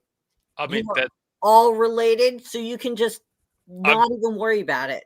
That's fair. I'm directly related to Michael Collins, so hey, me too. So there we go. I'm Scottish, so like all of the clans are kind of like, yeah. If you're from an island nation at people all, like to make people in West Virginia and Kentucky, but realistically speaking, Gallic clans. We can always make fun of people from West Virginia. I'm from regular Virginia, so it's my divine right to make fun of West Virginians. That's just how it is. West Virginians stayed on the right side of the Civil War, so I get to make fun of them. So many forever. jokes coming to mind right now, and I'm like, no, just you're a liberal now. You can't make those kinds of jokes anymore. Well, you listen, we make all kinds of jokes because you have to stay sane. And it's funny because also, like, I'm not exempt from that, and none of us are. Everybody's got a little endogamy in their tree. What? Okay, so what specifically does endogamy mean? Just because Endogamy. I've never heard kind of Yeah. the term before. Oh, okay. So endogamy is I mean, I when know what you- it means, but I was going to ask you to elaborate on that. So you're a cousin of some kind, and you marry one of your cousins. Okay. That could be, like first cousin marrying a first cousin, which in some places is still common, but also used to be more common. It could be marrying somebody who is, third, fourth, fifth cousin and having children with them, which is not unusual if you are a group that in any way is isolated, or if you are, in a family that has stayed in the same area for a long time. Marrying one of your distant cousins at some point is probably inevitable. Okay. But like there are isolated places you can live, right? Geography and whatever else. If you're in an isolated population, you're going to be related to most of the other people there. Like Iceland has got a registry, right? The country of Iceland has a registry where you go and you have to sign up if you want to get into a relationship with somebody else, so they can tell if you're too closely related or related in too many ways for it to be, safe anymore, because they have a very small population of people there. Well, I mean, that makes sense. With such a small population of people, you have to avoid the Habsburg problem. Yes. Sure. And that is I read about that. Oh, you ever seen yeah. pictures of Story about Charles the V of Spain? The Habsburg jaw, like quagmire looking. Yeah. But that poor guy. At the end, though, they said that he had a higher endogamy quotient than the product of a sibling relationship, like full on incest. Higher endogamy quotient than that. He was too related to himself. Yeah, no, he's a like I've met so many people who like will dog on that specific individual in history, but it's really actually kind of a tragic thing with how he was just kind of never really given a chance to out of normal life, and was just really screwed over, and had all these disabilities due to the inbreeding, and all in pursuit of power. Yeah. The fall of Russia is also because of that crap, because that's directly tied to the Habsburgs. So is literally every war after they came into power in Europe is because of that crap. So that's true. It's very true. Yes, I can imagine how it complicates genetic genealogy. It is not great. Lisa said it complicates it quite a bit. If there's too much endogamy, it makes figuring out where this DNA comes from much more difficult, because it comes from the same place. But that could be any number of people in a population where you marry your first cousin normally, right? So to tie it back to the original point, because we've wandered a little bit. But so, what are some ways that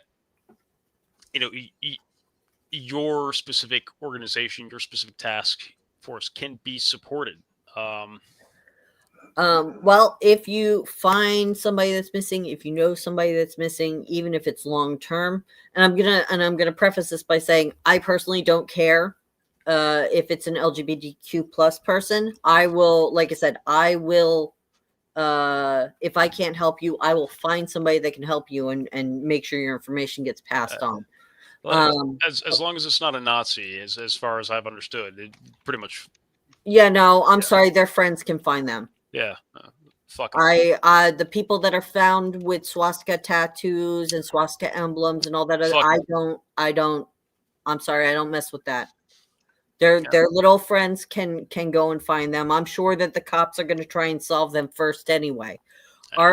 our missing persons databases and our unidentified persons databases are becoming more melanated over time, because even in my brand new field that exists, cases that are people of color are not prioritized as highly as the white people in there, because white people cases are easier to solve by a lot. So no, anything with that, somebody else can have the honors of returning those specific people to their family. But anybody else, I will help in whatever way I can. If you are queer, I can give you some extra tips, and also I can get your word out in specific communities. We can do it discreetly, or I can help with talking to the cops or dealing with officials, because we do that so that our community members don't have to. That, by the way, that also includes anybody who is in the kink community, anybody who is a sex worker, anybody who might do porn, anybody who is polyamorous, anybody who's a sexual minority is included. We include all of those people in our purview, because they're going to get lumped with us anyway. So Tim, if I go missing, you know who to call. No, I'm gonna call your local fucking police department, and I'm gonna go down No, there or up no, there. don't and do I'm that. gonna be Your like, county sucks ass. Don't do that. I don't care. I will pitch a tent in a public space across from there, and I'll be in there like every day, multiple times a day, and I'll like walk in there and be like, "Y'all ready to take my report yet?" No. Let me Well, speak I'm to your going to say supervisor and Virginia. get their confirmation that neither of you. I live in Pennsylvania now. I'm from Oh. Virginia, but I live in Pennsylvania. So. Oh yeah. Yeah. That's really a crapshoot. So, Yeah. unlike most people in the chat, I was actually in law enforcement, so I know exactly which buttons to push and who to talk to. So when I walk into a place, I'm not dealing with no fucking peon desk jockey unless they're wearing stripes. I'm gonna be like, look, I realize you probably got the shit shift, but you got a desk supervisor somewhere. I want them here right now to talk to them. I don't want to be a Karen. I'm just not dealing with you, minor functionary. I have done that. You clearly cannot help me. Why don't you escalate my phone call to somebody who can? But yeah, so if you have somebody who's missing, No, I don't do phone calls. I have a cell phone, but like it's for texting and porn. I'm going in person. That's great. Like I'm not gonna call up the people. He's honest. Like, no, we're gonna show up. Showing up is what counts. Over the phone, they can just be like, they'll just be like, "May I have your name and number?" Just okay. You walk in. Meanwhile, look at they're the like desk drawing a sergeant. picture of tits on a notepad document, because that's what I would do. You got to stare the desk sergeant in the eye and Right. then call the office. So he picks up the phone and talks to you. What you can do first is you can contact them like a normal person. You can go and email them. You can show up there, or you can go ahead and you can call them. And then sometimes what you do is you get an irate email or an irate phone call randomly from a cop who's a detective going, "How do you know this person?" Well, I don't know this person. I found a post from their family saying that they were missing and that a missing persons thing had been filed. So I entered it into the national database. No, but how do you know them? I don't, but I'm going to bother you now about this case, because I would be like, well, I had lovers. I had some very, very pissed off person at the major crime squad from one of our local counties contact me, because I had been trying to get through to them for 3 missing persons cases in their county. One was a little black girl, and 2 were white people. And I had been trying to get them entered into the NamUs database, because I had a possible I had a possible set of does that might have matched the white couple, and I figured I would just also try and push for the little black girl that was missing also, right? So I got a very confused detective emailing me why I was trying to get these people who were probably all three of them dismembered. Like these cases were in the news. They were known to be missing. They just haven't been found. Like there's these three people that have been dismembered. Why are you contacting this is a weird thing for you to be contacting the police about, right? And I was like, oh, well, I'm trying to get them entered into the database, so if they're found, then maybe they could be identified. And he ghosted me so fast when I started linking news articles about this and everything, so fast. And they didn't enter them. All those people are still not entered. One was the little girl's 18 months old. But she's a little black girl, so nobody cares. So going back to support, is there are there ways that individuals could help funnel information, or are there donations or anything that could help fund these investigations? Make sure people can contribute to this. Yeah, so there's a donate button at transdoetaskforce.org that you can go and donate there. We have a shop with merch that you can get, pictures and backpacks and whatever else. Anthony, who is one of the founders, designed it, and he's pretty good. He also does all of our forensic art when we've done forensic art for departments and forensic reconstructions and things like that. If you are on any of my social media at all, if you find me anywhere on any social media, you can send me tips there. If you want, you can also go to the transdoetaskforce.org and click on the LAMP. It's LAMMP tab, and that is the information entry for the database that I am the administrator of, and you put that information directly in there. And all of this is possible. Like I said, you contact me privately. If you're an adoptee, or if you have any kind of a genealogical question, you need some help with that, I answer those questions all the time too. I'm happy to help however I can. But please, if you have a missing loved one, and even if the police won't take a report, make sure the information about them is somewhere public. If you have a DNA test, or if you're comfortable doing a DNA test, which I understand a lot of people are not, which is fine. If you have a DNA test, please upload it to GEDmatch, because that will be compared. We will be able to see it and compare it to everything else, and maybe it will help bring somebody home who wouldn't otherwise be brought home, or maybe it will get somebody locked up who really needs to not be on the street. Those are really, really good ways to help support things. And maybe just like be nice to people. Don't be a douchebag. Don't be an asshole. Yeah, don't be an asshole to people. Like I don't think I have to say that too much, because I figure most people in here at least are only assholes when necessary, and to specific people. You would be surprised sometimes. Much as I love a lot of the Family of Liberty, sometimes a Family of Liberty can be a little overzealous in some ways. So I mean, yeah, exactly, and I understand that.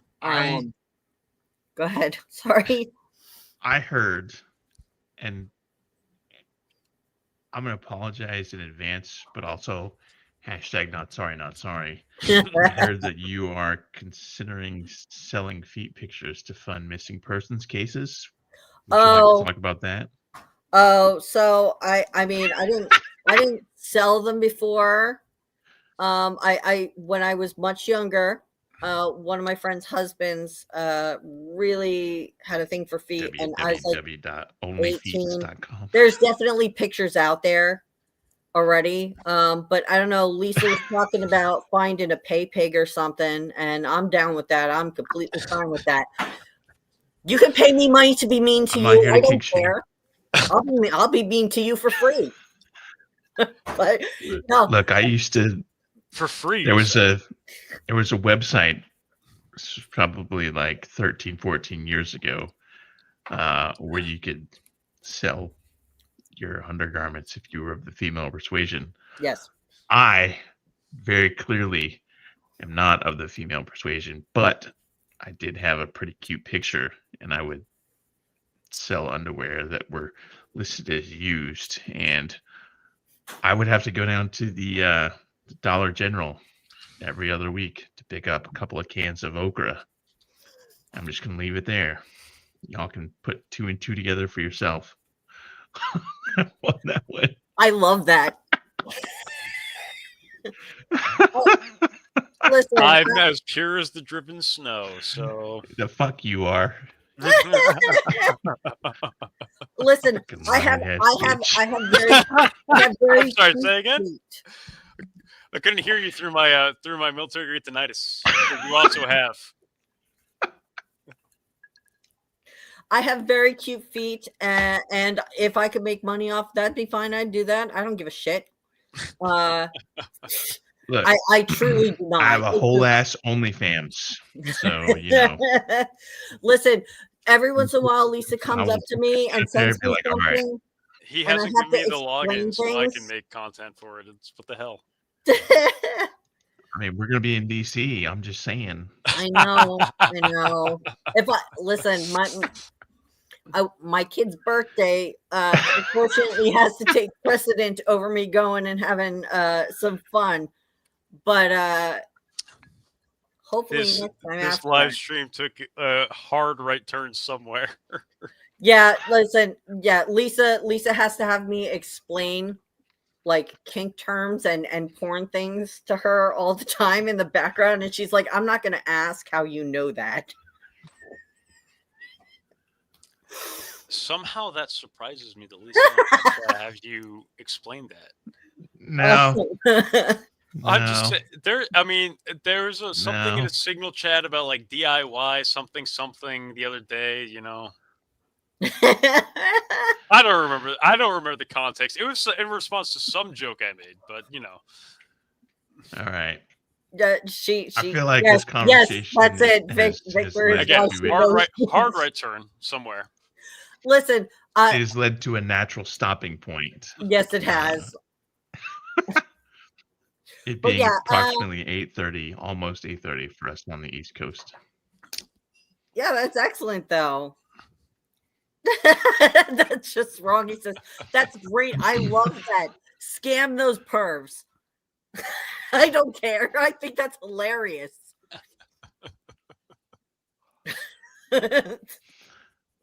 All right. So most of the admin team is going to be in Washington, D.C. Between Thursday and Saturday. So if we're still posting to the page, that will be a fucking miracle. Our next live stream will be Tuesday, November 25th at the usual time. Our guest will be Rachel Burns, who is running for Iowa 7th District. Rachel, if you're watching right now, I apologize for the last 15 to 20 minutes. It's Tim's fault. It's not my But fault. also, hashtag not sorry, not sorry. And then on the following Tuesday, December the 2nd, we have Dr. Kenneth Morgan Aguilera, who is running for office in Texas 12th District. Same thing applies. If you're watching right now, trying to scope out what we're all about, hashtag not sorry, not sorry. On that note, our live stream schedule has kind of started to taper off a little bit. So I got a couple of openings. So if you're running for office and you're looking to get your campaign boosted, or you are, what is it, Gabby Losi, I've been directed to ask you to reach out and get your shit squared away to get on the live stream. So those of you who are in the audience watching, if you're still here and you're not frantically leaving the channel, look, if y'all know people who that you want to recommend for the live stream, you can't. We don't have. There's no Rolodex of liberals. We don't just be like, oh, well, so and so mentioned in the comments that we should have Jasmine Crocodile. We don't just like get in there and like Rolodex through and be like, all right, where's the C section? Okay, Crockett. All right. Can we try to get? You gotta give us. On? If you have an in, you need to use that in. If you don't have an in, you can be like, hey, why don't you reach out to so and so, and we'll be happy to do that. But 9 times out of 10, they're not gonna, like they're gonna be like, fuck are you? Although Representative Ro Khanna was a pretty big score for us. Anyway, if you're coming to DC, I just argued with him the entire time. Yeah, you did. I'm not sorry. They're like, you have a maximum of 30 minutes. And then the motherfucker showed up 10 minutes late and like, we have to leave in 5 minutes. And I'm like, are you serious? And then everybody was like, oh, Ro Khanna, what do you think about Nintendo NES Super Mario or whatever, random shit? And I'm like, I have a whole list of questions. What are you doing? I am not sorry that I monopolized the entire time to talk about trans issues. I'm not, simply not. And you shouldn't be, but you could at least give me like 1 minute. I was a little 60 drunk. seconds. I was a little drunk. Well, it was 4:30. What the fuck? Are you serious? I was drinking on stream. I mean, that's the gold standard around here, though. I'm not gonna lie. Anyway, y'all motherfuckers get to DC. You got 2 days. Thursday, we're going to Congress. We're literally gonna do what we did 9/2. Walk into Congress and be like knocking on doors and shit, and being like, "Hey, we want to talk about impeachment. Hey, we want to talk about." Well, they just voted today on releasing the Epstein files, but that shit's not really going to actually happen. Friday, Veterans Rally at Columbus Circle, and then Saturday, Dropkick Murphys and a bunch of speakers. So be there or be square. It'll be a great time. Again, most of us admins will be there. So if you ever want to say hi to any of us, it's like everybody but Stimmy and Osiris Rex. People will be like, "Who is Osiris Rex?" And that's the way he likes it.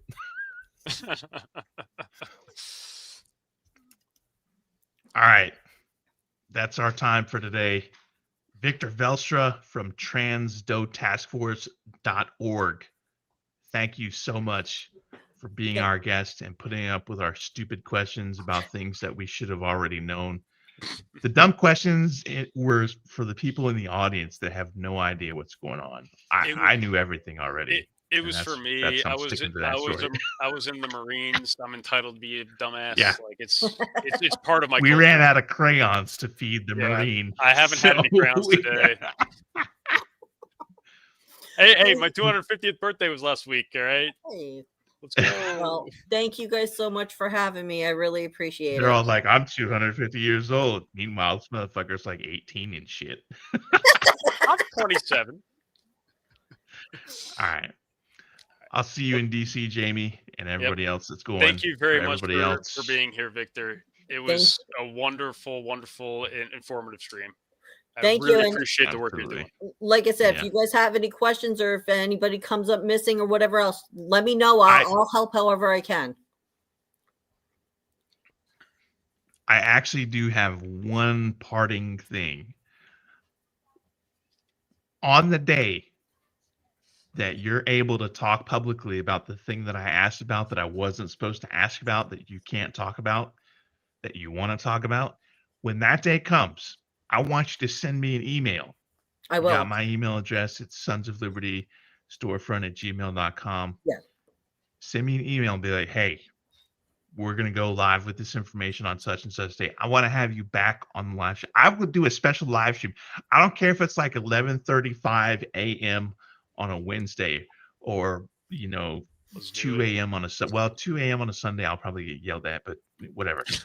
When you have that information ready to go, I want to be first live stream that you go on to talk about it, so we can tell everybody the good news. Yes, if I get a heads I'll up send you before, $1. if I get a heads up before they decide to release it, which doesn't always happen, I will let you know immediately, because I'm so happy that this dude is going home, and like I'm gonna have to contact a bunch of people that are really not gonna want to talk to me in the military and everything else, and I want to make sure that the family is taken care of, you know, when they're trying to repatriate him and bring him back home and everything else. I want to make sure that he gets the honor that he deserves as a veteran.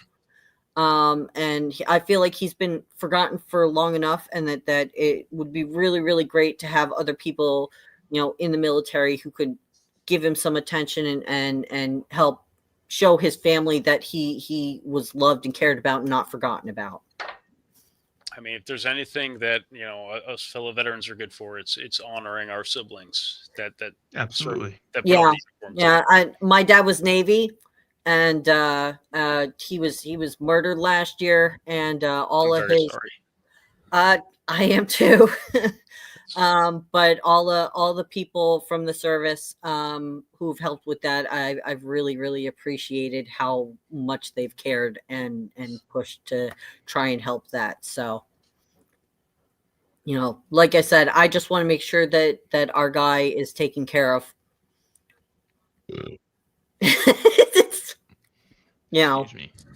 So yeah, no, I will email right. you immediately. That's going to be our time for this evening. Thank you so much.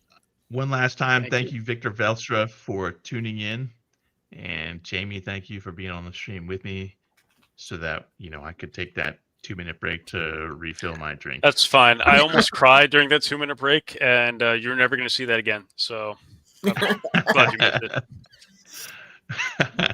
All right. And now it's time for the 2 claps and a Rick, bitch. Woo! All right, y'all go to sleep.